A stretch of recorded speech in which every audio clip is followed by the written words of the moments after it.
Episode 11. Oh, we both went too much energy. Yeah, too much. Tom said do more energy, and we just kind of went wild. Welcome back, friends. Hopefully you enjoyed our live show and have been enjoying our shorts. That's something new that we've been doing. Shorts with subtitles. We now know how to do subtitles. Yes. After several failed attempts, you're learning with us, dear listeners. How you doing, mate? It's been a big week. I've been on a junket all week. I have been at London Tech Week, and I've been going to very fancy drinks and very fancy English things. So wearing lots of suits and ties. But you didn't meet the Queen, right? Not yet. But I did go to the place where the Crown was filmed. That's just pretty much the same thing. Yeah, I just realized that made me sound like a big douche, but I don't normally do that stuff. Our listeners will never know if that's true or not. Decide for yourselves. Yeah, good. What beverage options have you prepared for today's episode? I have gone for scalding hot coffee that I can't sip yet. The best variety. Espresso Cafe Thierry made this time. Woke up a bit too late, so not enough time for the pour over this morning. But, yes. Mate, and how are you doing? What are you drinking? Mainly just what are you drinking, but also I guess how are you? Whew, brutal. Yeah, I'm all right. You know, it's been a big week, as you say. I've got, so Garage Project from Wellington has this beer, which is called Any Colour You Like as Long as It's Scrumptious, which is a dragon fruit and pineapple sour, which weirdly enough is a collaboration between this brewery and the paint company called Racine to make beers based on the colours of paint. So if you want to know, this pink colour is V49-112-356, not sponsored. But if you want to paint your house that colour, that's the colour it is. The beer's also kind of pink, but I don't know if it's a colour match. But you can take it to Bunnings and find out. Bunnings is a hardware store if you don't live in Australia. Very good. Well, mate, should we kick into it? Get to the real things? Who's up first this week? I don't remember, because we did wildcard last time. So okay. You're up then. Yeah, good. I'm up. All right. So my topic this week is something that I wrote about in my newsletter, which was, is the Google AI LaMDA, with a lowercase a for some reason, I never worked out why that was the case, is it sentient? So there was a big news this week. Big news hit the news cycle this week, didn't it? Yeah. I don't know if I'd call it big news after reading into it, but it generated a lot of buzz. And so to give the 30-second background on LaMDA, LaMDA is an AI system that generates chatbots for various different applications.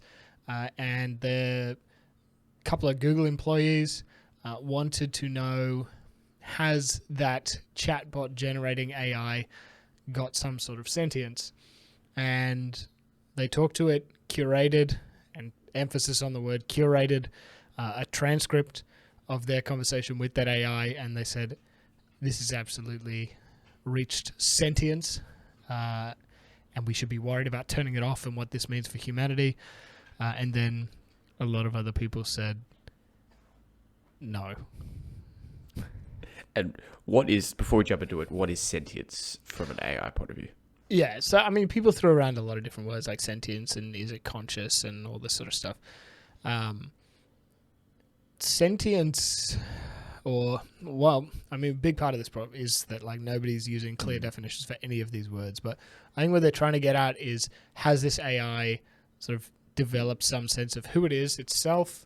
Can it understand that it is an entity in the universe? And, you know, the same way that we have an image of ourselves, does this AI have an image of itself? And if it does, is it a living thing the same way that you, I, or perhaps, you know, slightly less human level intelligent creatures like a dog is? You know, has it reached dog level of we should care about it? And these Google employees argued yes. I think one of them got in a bit of trouble over it, maybe even let go from the company because they've been put on thingo leave, like gardening leave health, or yeah. administrative leave or whatever they call it over there. But yeah, I mean, look, my opinion, and it's a fairly, I like to think I have a fairly well-informed opinion on the topic of AI, is that this is nonsense. It's the transcript itself is so heavily edited and selective, and they cut out parts where it goes off on tangents and things if you read the unedited transcript, that it's just some media hype and some PR. To me, it's on the same level of like going to some stage magic show and just then going to the news and saying, I saw a magician. Like, it's good AI, but it's AI that was trained to give convincing answers to questions, and these people are saying, oh my God, it's giving convincing answers to questions. It must have a soul. It's just, I don't know, it's nonsense to me. Yeah, it's been it was such a clickbaity article, and it was a clickbaity article after I talked to you about it, so I cheated a little bit with talked to you about it, but also reading a few of the arguments against it, where you realize that the training methodologies were all around being able to answer questions around sentience, really. Yeah. And like if you dig into some of the conversation, it says some weird stuff and they just gloss over that. They cut out whole sections of the conversation.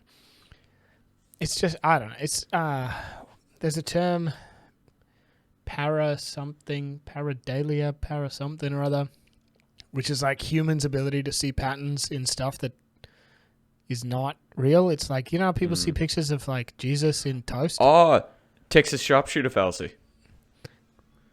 Sure.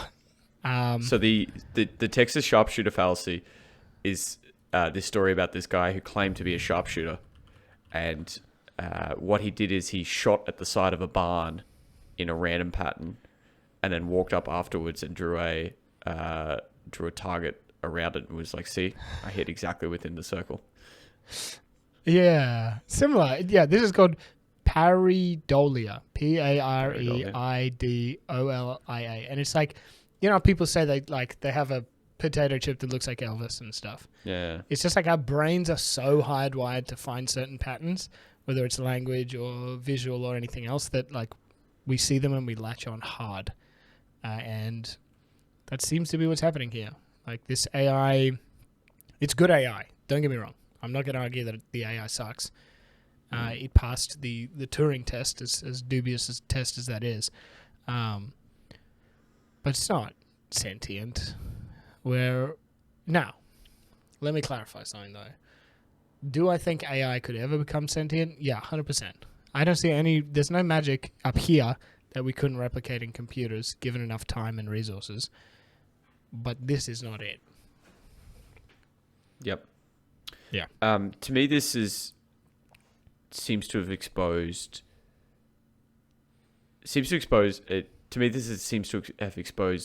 what we don't really know how to explain sentience yet, and we're not really prepared. Yeah, I think that's true. I mean, a part of this though is that like the guy that was trying to claim sentience, like he's not a philosopher, he's not a neurobiologist, he's not a neurologist. Like he's a Google engineer. Yeah, like he's a software engineer. Obviously I haven't done an extensive background check on this dude, but there are people a lot more equipped to make these calls, and like anybody that knows AI well or knows, sentience, whatever field of science that would fall into, probably many, dismisses this as nonsense. Yep. But yeah, you're absolutely right, is that like if we use a moving goalpost of anything we feel comfortable not calling sentience is not sentient, then yeah, 100%. And which I think is a real risk, that we'll say, no, it's nothing, and then we'll be enslaved. Yeah. Now talk to me about the Turing test and why it's a dubious test, because that was put forward as the gold standard of sentience. Yeah, look, 60 years ago, 70 years ago. A while back. I don't think anybody, least of all like Alan Turing was really trying to say that it was the gold standard. But I think it's one of those things where like media has picked up on it as like, it's a small, easy to understand idea of like, if a human observer can't tell the difference between computer program X and a human behind a one-way mirror, then that computer program is as good as a human. But like, that doesn't really mean anything. And like a lot of people in AI would say like, that's not really a useful test for much. But I mean, it is a threshold of AI. Yeah. Like, if you can't do that, then, maybe it's not that convincing. But I don't know. It's fraught with sort of experimental error, I would say. Especially if people know that they're trying to pick between a computer and a human. I don't think the bar for that is very high, because people will get overly inquisitive or speculative and probably call humans out as robots or AI a lot. Yeah. I would imagine. Yeah, exactly. Does make a good plot for a movie, though. Yeah, definitely. Definitely. And I mean, there's a bunch of movies about this. I mean, Westworld, the TV show, talks a lot on sentience. The first season especially, which is the only season that I've watched, if I'm being honest with you. And what did I watch recently? Ex Machina? Ex Machina? Oh, Machina, yeah. Yeah, that's a pretty good movie, actually. I put off watching it for a long time, but would recommend. Yeah. But he knows she's a robot the whole time, right? Yeah. Oh, yeah, absolutely. But the question is, like, has she achieved sentience? And if so, does that mean she's more than just a program? And I'm not going to spoil the movie, but, I mean, that's revealed pretty early in the movie as to be the plot. So, yeah. But, yeah, I mean, it's a good way to garner a bunch of hype about AI is to do this. But I don't really think it helps the public really get a feel for where AI is and where it's useful if we have conversations like this. One of the things that I found most fascinating, I think, in this whole thing was one of the Google engineers put their transcript on Medium, and if you look at some of the Medium comments, they are along the lines of, "This thing is alive, we must protect it. I need to talk to this thing now." People are so quick to jump on and believe it. Yeah. It just, I don't know if it worries me a little. Like, we need to be more skeptical of probably this and a hell of a lot of other stuff. Otherwise, we're screwed. Like, we shouldn't be this easy to trick. And so people generally translate sentience to AGI as well, right? I imagine people get those two confused. And they're not the same thing, right?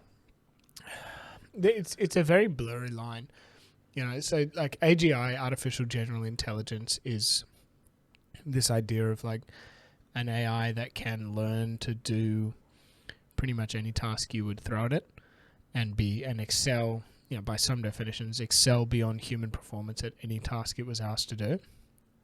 But it comes back to like, there are tasks that you and I could be given that we would perform very differently on. So it's like, where do you put the bar?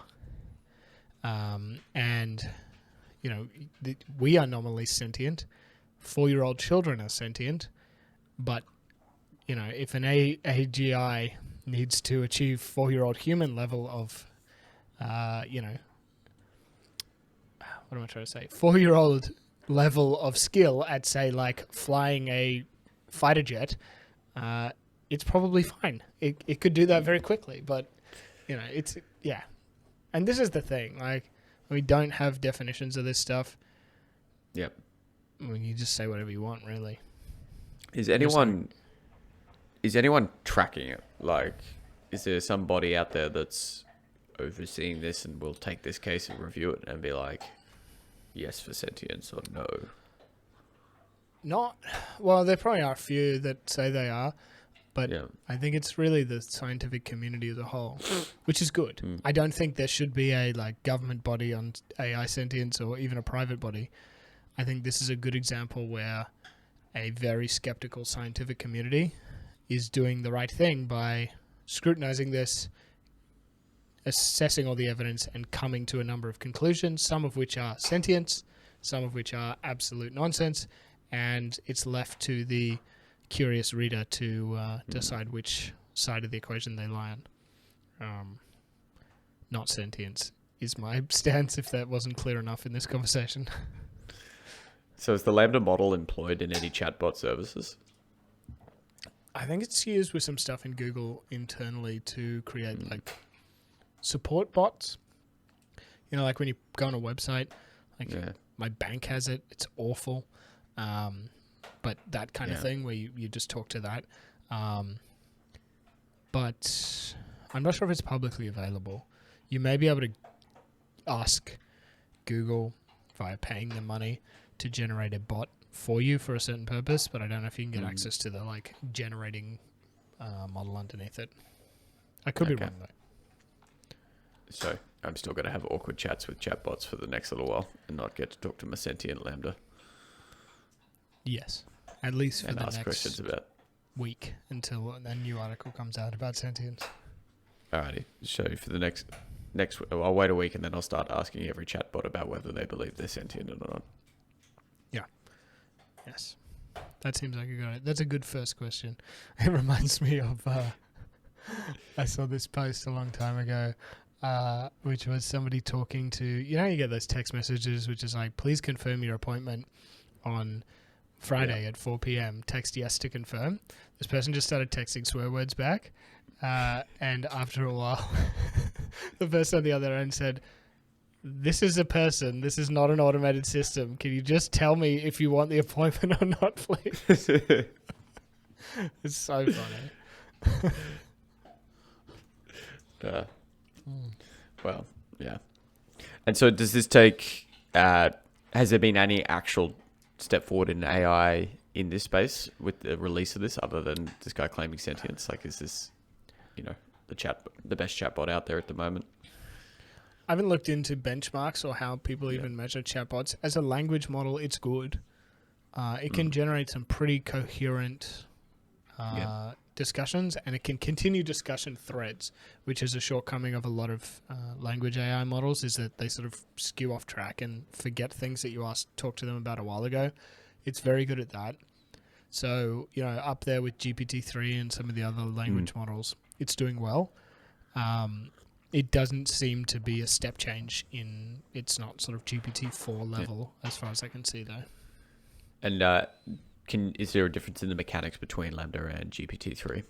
Are they completely separate models or are they sibling models? I don't know the architecture of LaMDA. I wasn't able to find a definitive write-up on how that so works. It's held privately, so it's probably different. It might be public. I honestly can just say I didn't have enough time this week to dig into the academic literature, but so I couldn't tell you. Yeah, just don't let that happen again. Yeah, yikes. You're making us look like idiots on this podcast. Idiots. We are very refined. Speaking of looking like idiots, my turn. Yes. Tell me, Tom, what is topic numero dos? For me this week, I wanted to dig into something, and it's actually, I want it to be more of a discussion rather than on an article, and this article triggered this discussion. It's by someone called Tandis Urban, who is the co-founder of the LaMDA with a B. And it's a article on why hospitality matters in healthcare. And it's I actually heard it in a podcast, so you can listen to that instead of reading the article. But she talks about kind of three things, like why is healthcare bad? Why is the patient experience so bad in healthcare? The second thing is, does that matter for our health? And then the third is, could we do something different to improve the healthcare experience for the patient? So you can probably guess the answer to the second question is yes, it's bad for our health. So what? But sorry for the plot twist. What is patient experience defined as here? Yeah, so she actually uses, she just equates patient experience to customer experience. And she takes a quote, and I'm paraphrasing, from one of the owners, of, like one of the most successful restaurant owners alive.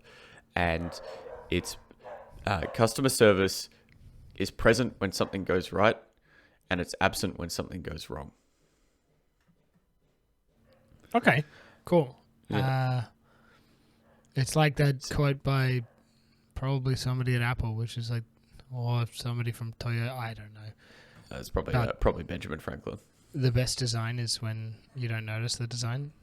Yeah. Or it fades into the background. Or the best art is when everyone sees something in it for them. So yeah. Basically, you all know it when you see it, right? You know what good service and a good experience feels like. And she kind of jumps into the problem to begin with, and jumps into the service problem. And she talks about that, like, how it's funny that when we think about healthcare, we're so accustomed to busy surgeries, booking in an appointment and waiting way longer, booking an appointment at 10:30 and not being there, not getting to see the doctor until 11 o'clock, very harsh lighting, funny smelling rooms, stuff that is, we're just used to a kind of the rough end of the stick. But what she finds funny is that we've just become accustomed to it. We've just become accustomed to it being so bad, and we're so willing, yet we're in this Stockholm syndrome where we're so willing to be abusive to an Uber driver that gives us a bad experience, or give a restaurant a bad review. Yet when it comes to healthcare, we don't touch it. But when you do actually ask people, you actually find out that they're really, really, really unhappy with the service.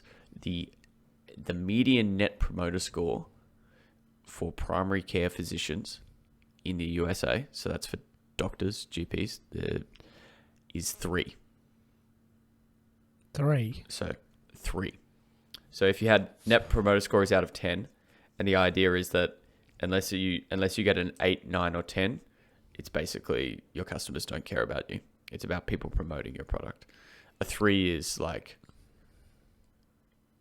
that's death. That's death in a startup world. If you've got a net promoter score of 3, it means people hate your product. Well, it's like people actively tell other people not to use your product.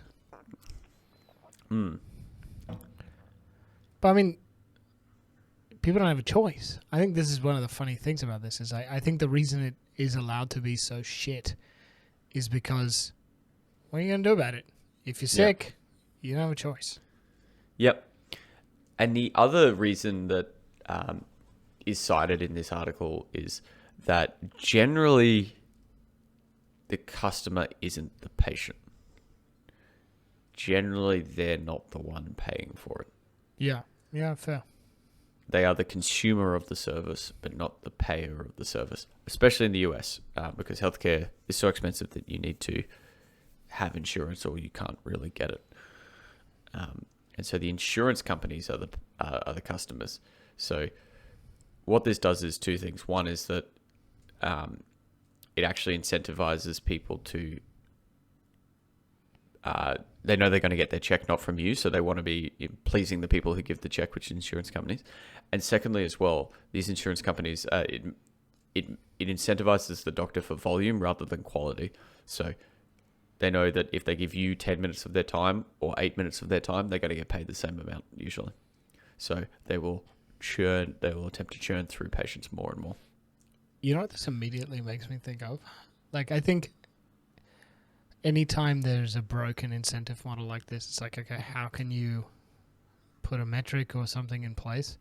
But could you imagine NPS scaled insurer rebates where the doctor got paid proportional to the NPS score of the clinic? Wow. Yeah. Yeah. Is there anything like that where there's like, I'm sure there's got to be something like that in like customer service where, bonuses are dependent not only on revenue, but like customer sentiment towards the company, etc. Tips, man. Tips. Like, yeah. I mean, as cooked as tipping culture is, I guess that's as close as we're going to get. But yeah, it's because I think the interesting thing about that as well is that patients don't love their insurer. No. So, they're not, and it's not like the money's going in their pocket. Yeah. If it doesn't go to the doctor, it just goes back to their insurer who saves some money. So it's an interesting way but insurers would never do it because the first one to do it would be shunned by all the doctors. So it's almost like this impossible situation where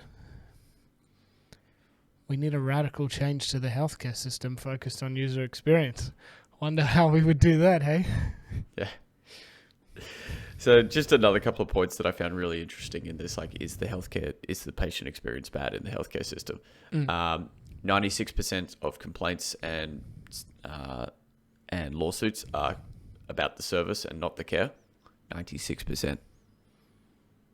That's wild. I mean, Yep. I know a lot of doctors spend a lot of time on doctor-patient relationships because, and I mean, maybe I'm pulling back the curtain on the medical world here, so sorry, medical people, but they're taught that it will decrease the risk of getting sued if you have good rapport with your patients. That if something fucks up and you haven't built rapport with your patients, you're more likely to get sued. Absolutely. Bedside manner is a lot of your wife is a clinician, and a lot of our friends who went through it as well. Bedside manner, that's a thing that people are always having to work on. This elusive thing where it's letting patients like you, getting patients to like you and engage with you, which can be tough, especially when you have to deliver bad news. Yeah. And don't get me wrong, I can see other benefits. I know happy patients are probably more compliant and easier to work with and everything else, and less stressed, which is a big thing. But yeah, it is funny in worlds where the incentives are financial. Yeah, it seems wrong in a way. But so that's it. So is the patient experience bad? And it seems to be yes, it is. And not only is it bad, but we are used to it being bad. And there's this Stockholm syndrome element of it where we just kind of just put up with it, but we keep coming back, and and obviously we have to keep coming back. So it's on us to change that, because people are going to keep the capitalism and the free market probably is not going to sort this out in the current setup. So the second question then is does patient experience really matter to healthcare? Like, does it matter if someone's not that happy in the doctor's surgery? Well, it turns out it does, and bad service is bad for your health.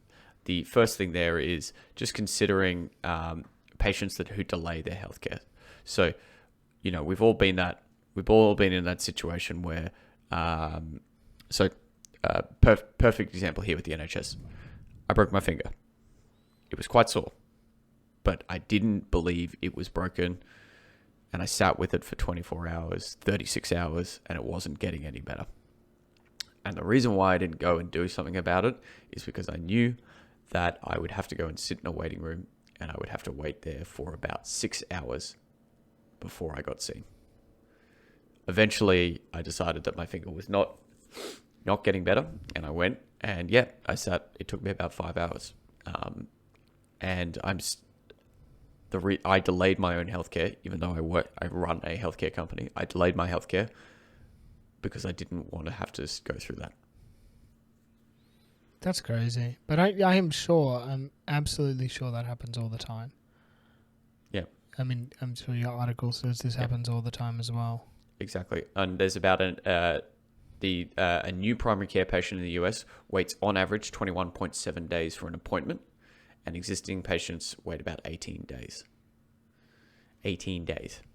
That's a long time if you've got something seriously wrong with you. So what are your options then, right? You either, if you call up the doctor, you either go, 21. By the time it's done, I'm done. I'm not going to book this in. Or you take the appointment. Or you just go to the urgent care. Yeah. And as a result, I mean, here in Queensland, all of the hospitals are on pretty much max capacity emergency and urgent care, because people do just show up for, I'm not feeling 100% because they don't want to wait. Yeah. Race to the bottom. So The other thing as well is doctors don't like it.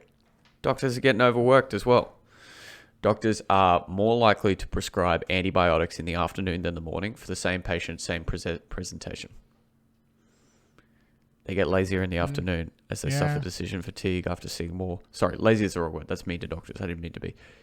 They get tired in the afternoon. Yeah. I mean, mate, they're not AI. They get shorter. They ask less questions. 100%. Yeah. I'm sure every worker in the world is worse at the end of the day than at the beginning. And we shouldn't really be surprised that doctors are, but we probably expect them not to be. And so all of it seems to be, is it bad for our healthcare? It seems to be, yes, it is. And the reason is everything points to us going, nah, I can't be bothered. Because we don't find going to the doctor a good experience, so we don't go to the doctor. So how do we change it? Like, what competitive pressure and economic pressure could we put on this situation to make it different? Yeah, and this is where, look, she started a company around this, Tandis. So it's her company is focused on training and improving the delivery and service in healthcare. And the kind of like, it's pretty high level what she suggests, but this is kind of what they teach in very specific contexts. So I'm sure if you're very interested, go check out her company. But the first one is like, follow the golden rule. And so she kind of like, she actually goes, sorry, let me step back. She goes, right, where can we look for great experience? What has great experience? And what can help us deliver a great experience to tackle this problem of delaying treatment and delaying going to the doctor? And she said, let's look at the hospitality industry. They're really good at it because it can be a huge selling point, and the hospitality industry is cutthroat from a business survivability point of view. But, and this is where I would take pause to anyone building a training company. I think the hospitality industry is good at this because they're economically incentivized to be good at this, especially with things like tips. If you suck, you don't get paid. And I think that any amount of training... And importantly, you go out of business very quickly if you don't get paid if people don't come back. Yeah. Yeah, whereas like you're not going to not... Yeah. You still need to see the doctor eventually. You're just going to sit at home and suddenly die. You might delay your appointment. But I don't know. I'm not convinced that we can just like train these people to be better. We need to think of a way to say, if you suck, you get paid less, and make it more economically competitive. I really agree. I don't think training is the answer. I actually think that the answer to this is removing... I think a lot of these issues occur due to human bottlenecks. Like the issue, I think the biggest issue is the delay, right? Like, don't get me wrong, there are other customer service issues in healthcare, but I think the biggest lever out of all of these is the delay. Like, I would have gone, if it was a walk in and get my finger checked, I would have done it. Even if it was wait 30 minutes, I would have done it. If your appointment wasn't going to be delayed by 50 minutes, you would probably go to the doctor. If you didn't have to wait 21 days. I think delays are like the biggest thing to tackle here. And so we can, talk about how the place smells or whether the receptionist is grumpy or not afterwards. But I think the biggest one to tackle is delay. And to me, that's just technology. Like, technology needs to be part of the problem here. Yeah, solution. And staffing. Like, yeah. It seems to be a catch-22 though, in that like medicine is expensive, no matter who's paying. So we don't make more doctors because we don't want to have to pay more doctors. And also the current doctors don't want their salaries to go down, so they don't want the market flooded with competition. So we keep the numbers that we have, and that kind of sucks, and nobody wants to pay more because, well, it kind of sucks. I don't think throwing people at the problem is the solution, though. I really don't. I think we'll have to, and there's two reasons for that. One is I think we just won't be able to really do that because this is very, very specialized and it'll take a long time to train people. They're already predicting the doctor gap in the UK here being incredibly wider unless immigration happens, and in the US as well, unless some serious immigration happens in the next 10 years, because medical places have not expanded to meet the demand for doctors, and there's a 10-year lag. So throwing people at the problem I don't think we will be able to do it.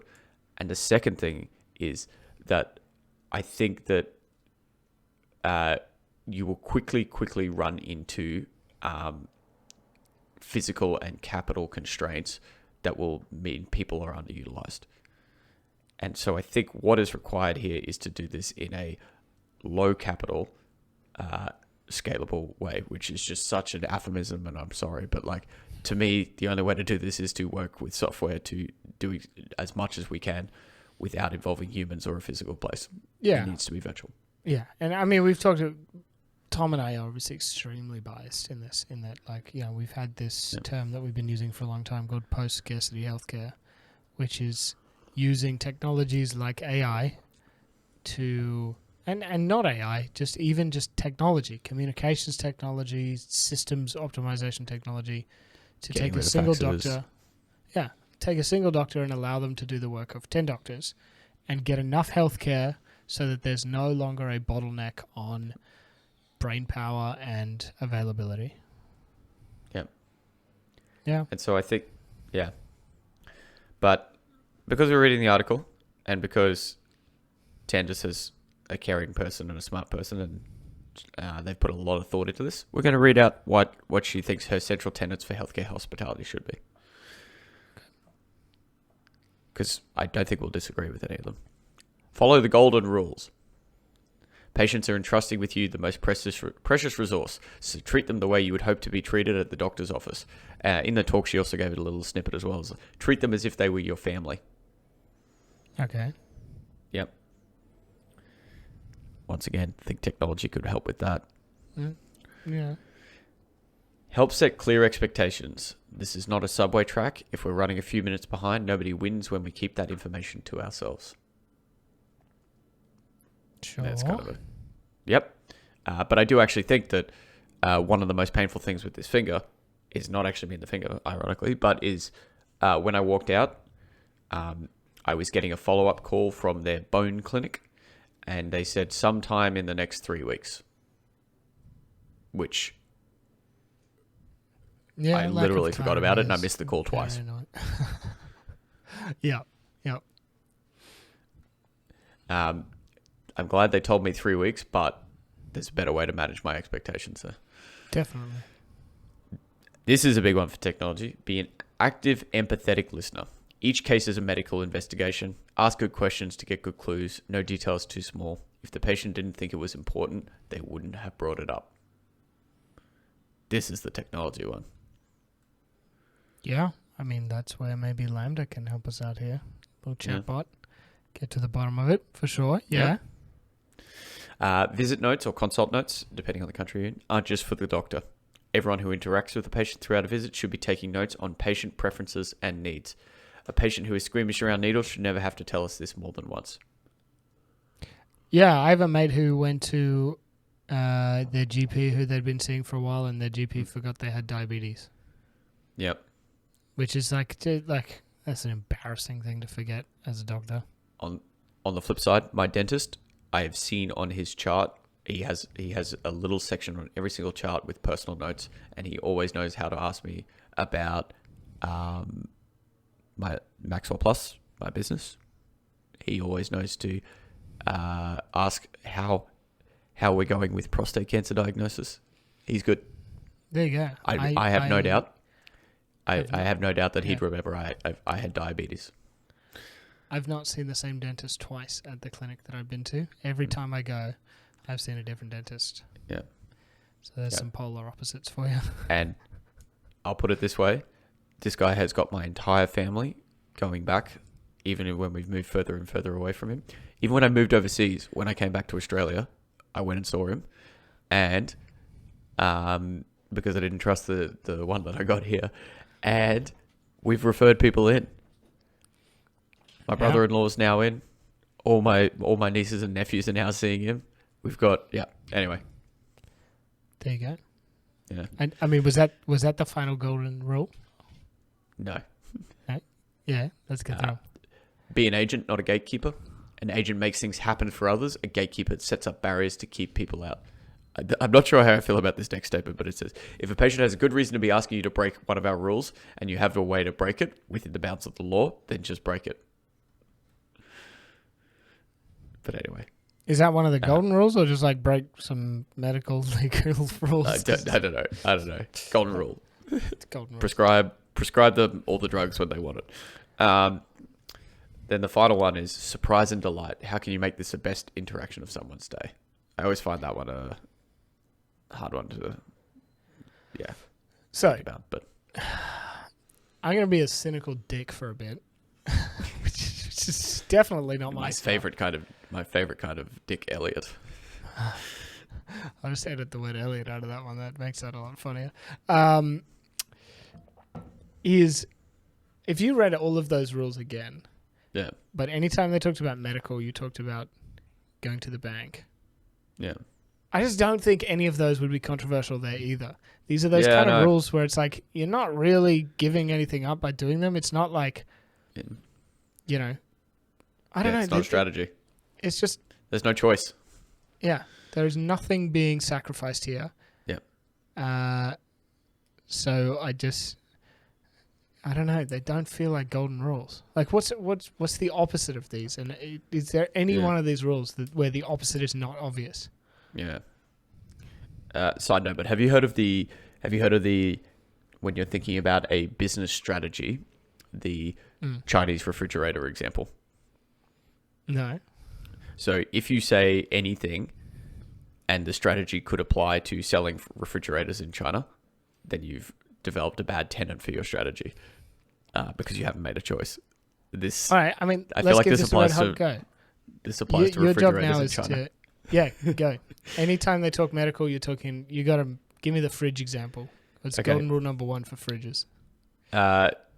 Your fridge customers are entrusting you with their most precious resource, their time. Their food. So treat them the way you would hope to be treated at the sales office. Yeah. I mean, I could see a fridge company saying, like, you are trusting us with your most precious resource, dinner with your family. These are company values, right? Like, we discover, we deliver, we delegate, work like together. Yeah. Yeah. Okay. Right. Well, sorry, Tandis, I didn't realize we were going to be ripping these to shred, but here we go. Yeah. Okay. So I mean, what's it doesn't mean it doesn't mean they're not true. It just means they're not. I just don't find them useful. But yeah, I guess it's one of those things where they're not useful in well-structured scenarios. But maybe if everything's fucked, like, when the house is on fire, telling somebody to put out the fire might be a useful piece of advice, even if it's obvious. Yeah. Okay. Can we've been rude, not rude. We've disagreed with Tandis. Can we come up with a better, like, what would be a better rule for patient experience in healthcare? I got one, which has a choice. Yep. Technology handles everything until that technology fails. And then humans are involved. Something around that. So everything around booking, everything around note-taking, initial questions is handled by technology. And you only get to talk to a human until those fail or you reach the end of those. Would that be a rule? We can make it a more succinct world. Yeah. I mean, that seems like you would be giving stuff up. What about if you're more than 15 minutes late, the appointment's free? Like, I'm just trying to think how to, the pizza box example, 30 minutes or it's free. How do you economically incentivize them to not cook this up? Yep. Yeah, an appointment today guaranteed. Yeah. Bring your family, get a free appointment. Yeah. What else could we have here that would make it tough on people, make them actually I, have to make a real choice? I did like this one. Be an agent, not a gatekeeper. I think that does flip. I think that like you actively aren't blocking people. You are actively helping them. I like that. Yeah, that's that. Yeah, that's probably the best of the bunch. I will agree. Yeah. Like, okay, so what about be an active, empathetic listener? It's like the one there is like you need to this isn't the marketing copy. We'll figure out something a bit better on that. But our doctors will spend 5 minutes of every appointment talking about your situation, asking questions and listening. Yeah, but see, I think this is what is the core of being an active, empathetic listener. It's I have absorbed all the information. I care I don't know about what empathy you, is. and I want to relay back that I care about you. So, I think if we're saying that technology is the answer, it's almost along the line. And let's assume just for a second here to make this a little easier on Tom and I, who are coming up with this on the spot, some perfect. Just ignore security breaches for the minute. Pretend that it exists because that kind of dampens this situation. But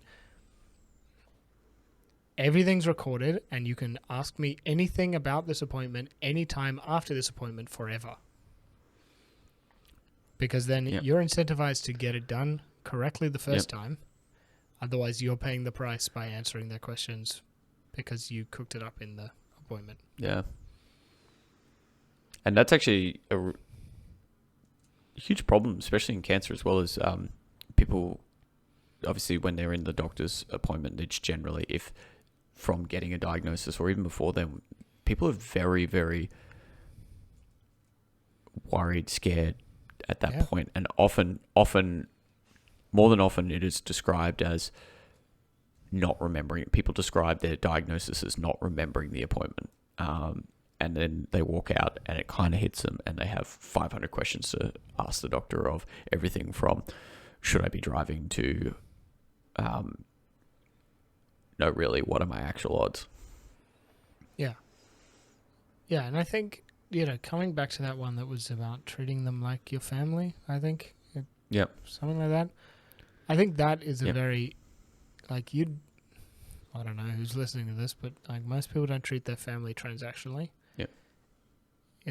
There's an open line of communication that spans a lot longer than the 15 minutes that they happen to have booked in your clinic.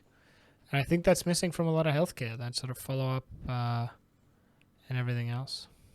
Yeah.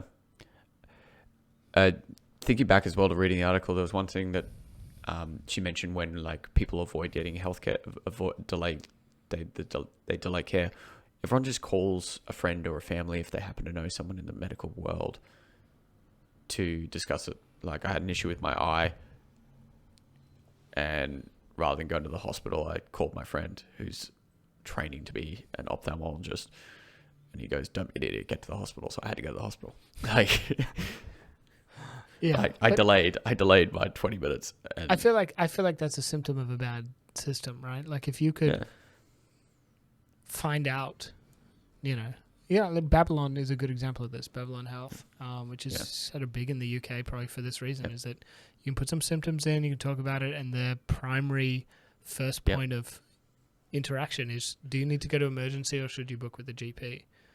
And interestingly as well, so Babylon is now a primary healthcare provider as well. They have doctors, and they are my primary healthcare provider here in the United Kingdom, and they are good. And the reason why I keep them is I literally go online and I could probably find an appointment today because they just have doctors everywhere. And as soon as appointments are available, it's, don't get me wrong, I get a different doctor every time.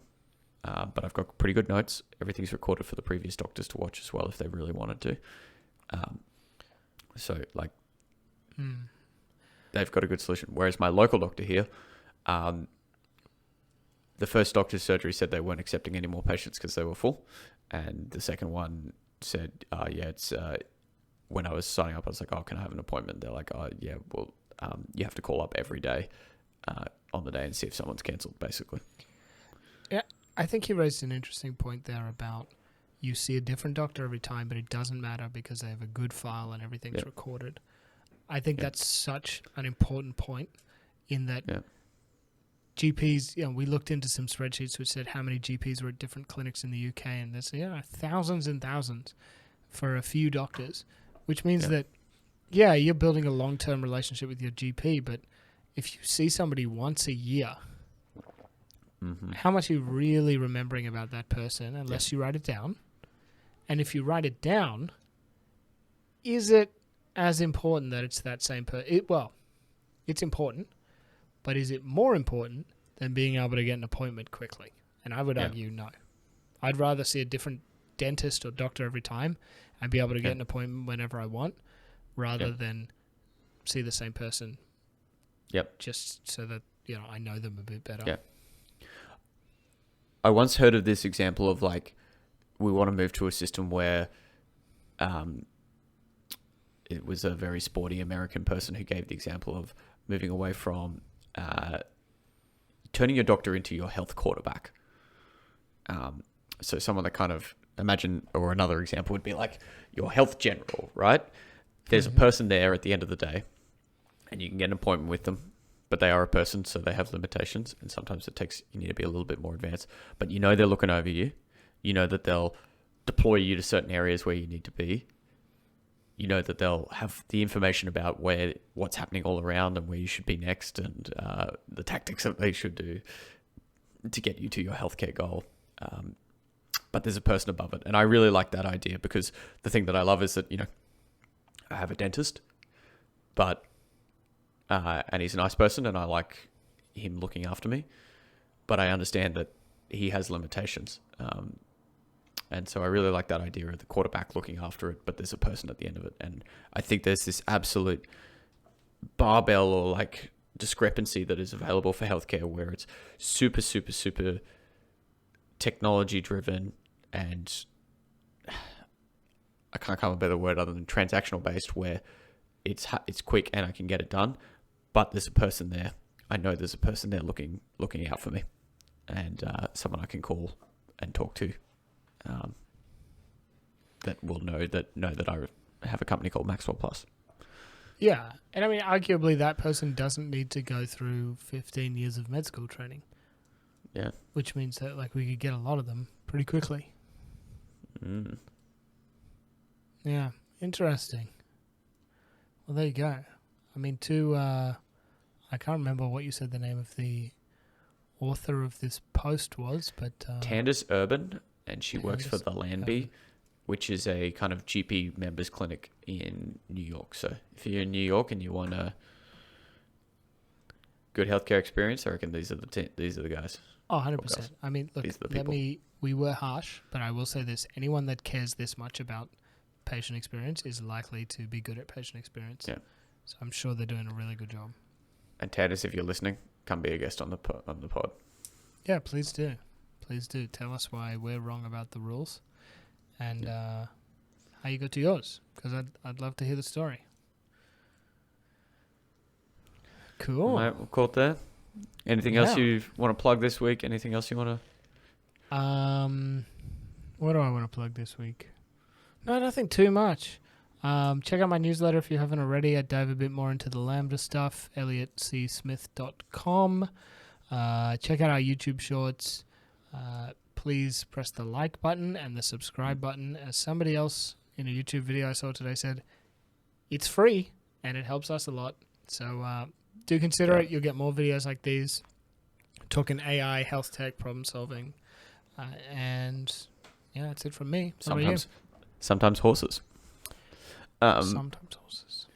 Yeah, nothing to plug. I've been putting my attention into the pod. I'm just having so much fun mucking around with the shorts, and yeah, I'm really excited. We're 10 episodes in, and I just have fun, so much fun doing it. Literally, it's the first thing I did when I woke up this morning, and my first message was from you saying, "Where are you? Let's go. This is fun." Yes. Exactly. And I mean, next episode we're going to spend the entire episode talking about beards and why Elliot's beard is real patchy and Tom's beard is better. And no, why is Tom's red? Actually, that'd be a cool one to dig into.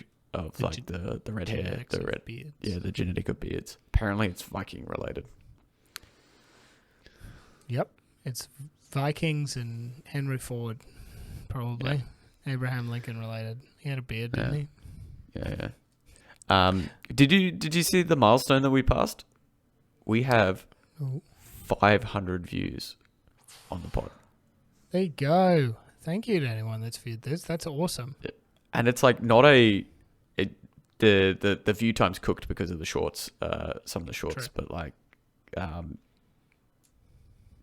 it's still like a pretty decent, like weighted towards people listening to the pod. So Good. Well, anybody who's listening and makes it right to the end, thank you.